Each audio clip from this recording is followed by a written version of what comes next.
যদি হিন্দুত্বকে বিশ্বাস করেন আপনারাও আসুন, কংগ্রেসকেও বলছি আপনারাও আসুন, তৃণমূলের মধ্যেও যদি কারোদের কোনো বিবেক থাকে সেই হিন্দুদের, তারাও আসুন। আমরা একসাথে মিলে একসাথে ভোট করে এই সরকারকে এখান থেকে তাড়াই। আর এবারে তৃণমূল সরকারের পতন নিশ্চিত, এটাও লিখে রাখুন।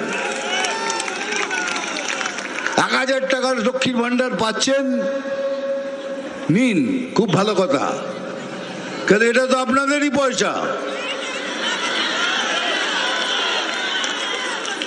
আমি একবার বহরমপুর গেছিলাম, এক টোটো চালকের সাথে দেখা হলো, কিরে কেমন আছিস, ভালো আছিস, 1000 টাকা করে তো পাচ্ছিস। বলে দূর দাদা, একটুখানি লিমিট ক্রস করলে 1000 টাকা পুলিশ নিয়ে নিচ্ছে, সেটাই ঘুরিয়ে ফিরিয়ে আমাকে দিয়ে যাচ্ছে।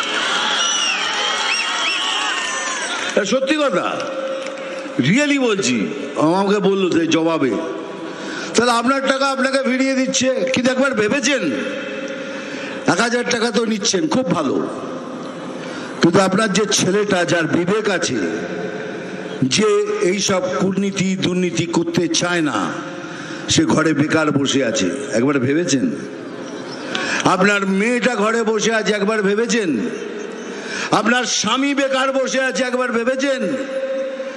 আপনার পীড়িত বাবা মা বাড়িতে বসে আছে, ভেবেছেন? কেননা ইনি আয়ুষ্মান ভারতকে আসতে দেননি।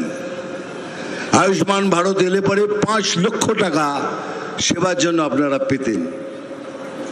অনেক লোক পায়, পুরো ভারতবর্ষের লোক পাচ্ছে, কিন্তু বাংলার লোক পাচ্ছেন না। কেন? উনি আটকে দিয়েছে, আয়ুষ্মান ভারত হতে দেব না।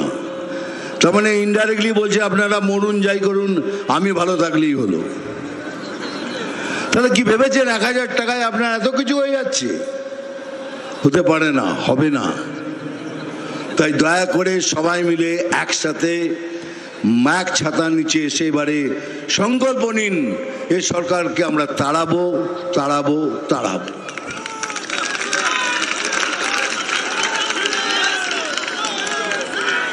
বেশি কথা আমি বলি না, কাজের কথা বলি। এবার কাজের কথা শেষ, এবার ডায়লগ বলবো।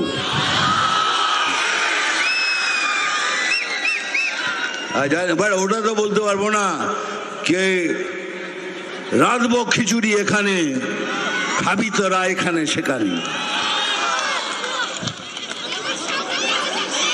এই রে সাপেরটা না রে,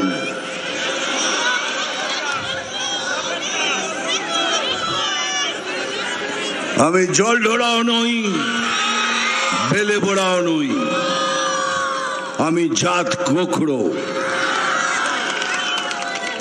খালি দুধ আর কলা খাই। এবার একটা সিরিয়াসলি ডায়লগ বলবো, ভালো করে শুনবেন।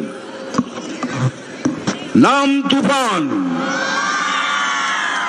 বছরে 1-2 আসি, যখন আসি তখন প্রলয় ঘটে, আর যখন যাই যারা নিজেকে ভগবান মনে করে তারা নিজের অস্তিত্ব খুঁজে বেড়ায়। জয় হিন্দ, বন্দে মাতরম, ভালো থাকবেন।